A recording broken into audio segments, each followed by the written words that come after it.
안녕하십니까. 2023년 9월 9일 최병우의 팩트 시작하겠습니다. 이재명 민주당 대표가 오늘 오전 수원지검에 출석해서 지금 현재 조사를 받고 있습니다. 자, 이번에도 검찰에 진술서라는 걸 내서 지금 아마 그걸 주로 얘기를 하고 있고, 일부 다른 때와는 달리 적극적으로 진술을 하고 있다. 이런 얘기도 나오고 있습니다. 아시다시피 혐의는 쌍방울 대북 송금 문제죠.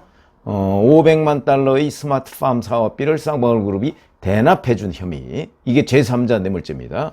그 다음에 본인의 방북 비용 300만 달러를 또 쌍방울 그룹이 대납한 것. 이 또한 마찬가지고요. 제3자 혐의. 그래서 한 10시 20분쯤 수원지검에 도착을 했고요. 그리고 15층 조사실에서 조사를 받고 있다.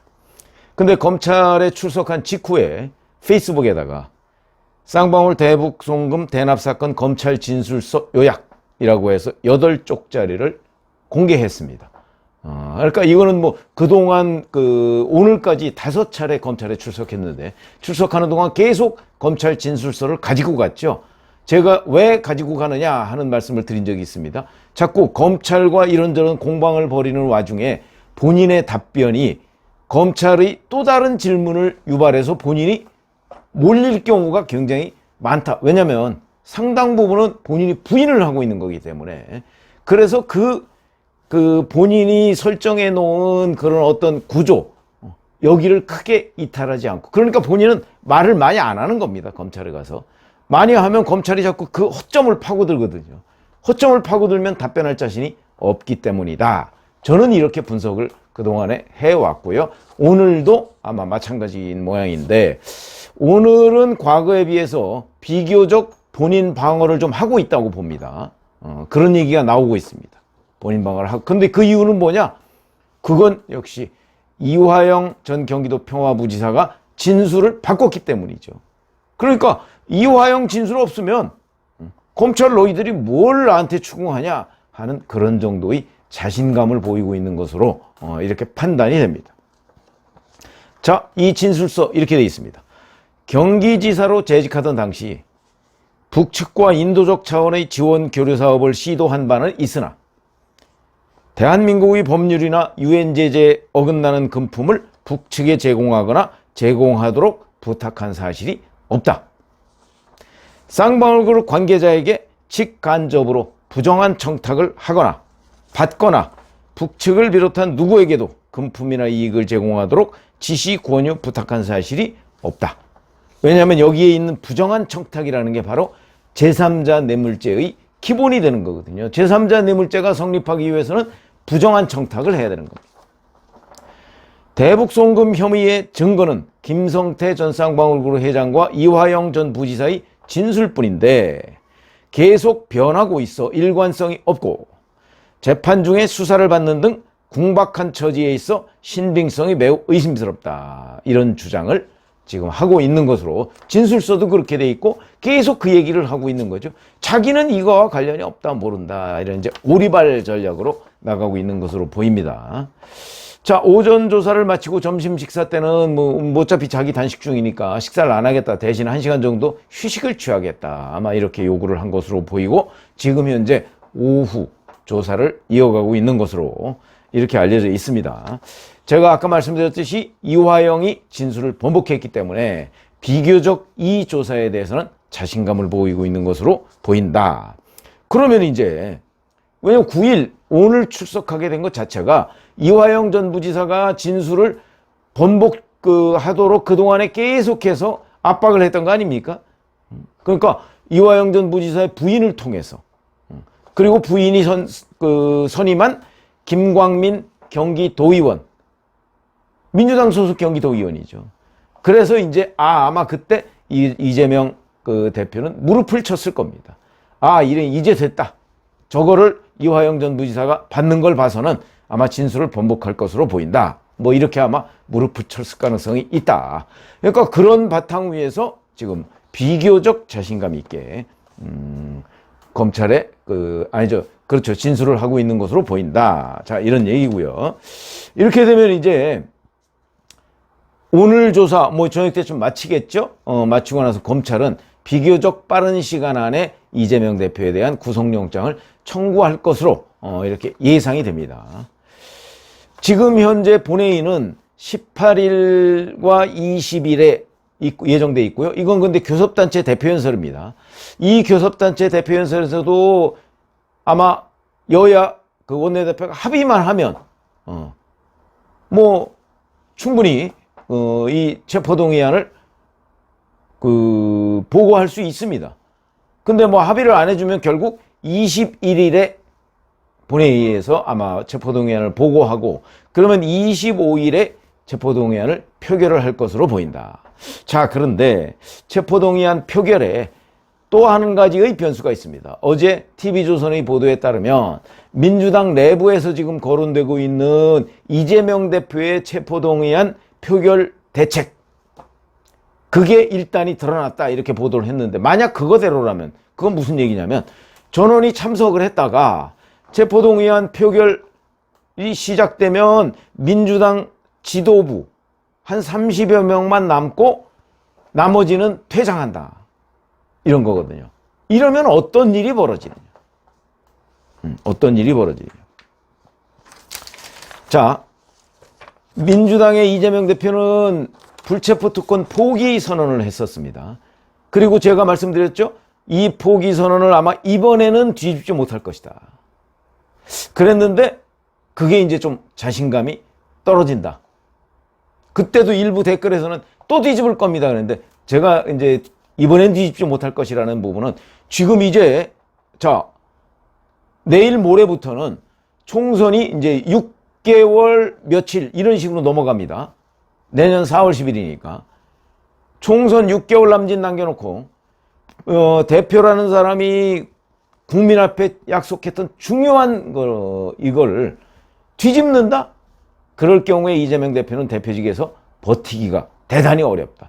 비명계를 중심으로 해서 이제는 또다시 방탄 늪에 휩싸이면 안 된다 하는 아마 대대적인 공세를 받을 겁니다. 당내에서 그런 공세뿐만 아니고 국민의힘으로부터도 뭐 말할 것도 없죠. 이게 이제 다른 방탄과 다르다는 거죠. 이번에는 거의 최후의 방어선, 이걸 무너뜨리는 거 마찬가지의 효과가 있기 때문에 대놓고는 못한다. 근데 이번에는 어떻게 하려고 하느냐? 글쎄, 뭐 TV조선 보도가 맞는지는 모르겠습니다만 이렇게 얘기합니다. 만약에 168명, 민주당이 현재 168명인데 이 168명이 다 참석하면 이제 300명이 되는데, 참석하면 의사 정족수. 왜냐면 이 체포동의안은 재적의원 과반수의 출석과 출석의원 과반수의 찬성으로 가결이 됩니다. 그러면 의사 정족수, 그러니까 체포동의안을 표결할 수 있는 그 정족수, 그건 채웁니다. 뭐 거의 전원이 참석하니까. 뭐 일부 그 사람들 빼고, 그러니까 현장에 없는 뭐 이런 사람들 빼고 막 거의 전원이 참석할 걸로 보입니다. 그러면 뭐 300명 가까운 의원이 참석을 한다. 그럼 재적 과반수 이상이니까 당연히 의사정족수 채워지죠. 그런데 표결 절차에 딱 들어가면 그 중에 이제 30여 명만 남고, 그럼 168명 중에 예를 들어서 한 38명 정도만 남고 나머지 130명 정도가 오로로 퇴장을 한다. 그러면 이제 의결 정족수는 채우는 겁니다. 의결 정족수. 의결 정족수는 출석 의원이 예를 들어서 300명 가까운 숫자가 되는데 그 중에서 그 과반이 찬성을 해야 됩니다. 출석 의원이 그 정도니까. 그런데 과반이 참석을 안 하고 예를 들어서 130명 정도가 퇴장을 한다. 그럼 남는 사람은 민주당 지도부 한 30여 명 정도밖에 없는 거죠. 그럼 이 사람들하고 남는 사람 누가 있겠습니까? 국민의힘, 그 다음에 정의당 6명, 국민의힘이 111명이고요. 정의당 6명, 그 다음에 시대전환 조정훈 의원 아마 남을 걸로 보이고, 그 다음에 무소속 10명 정도가 남을 걸로 보이는데, 무소속 10명 중에 거기다가 이제 민주당 지도부 30여 명, 이렇게 합치면 158명인데 무소속 10명이 그 10명 중에 8명이 민주당 출신입니다. 자, 이 사람들 남을까요? 안 남을까요? 우리가 지금 예상하기 어렵죠. 아마 뭐 그중에 윤미향, 뭐 윤관성, 뭐 이성만 뭐 이런 사람들은 아마 같이 퇴장할 가능성도 있습니다. 만약에 그 사람들이 같이 퇴장한다 그러면 딱 150명이 되는 겁니다.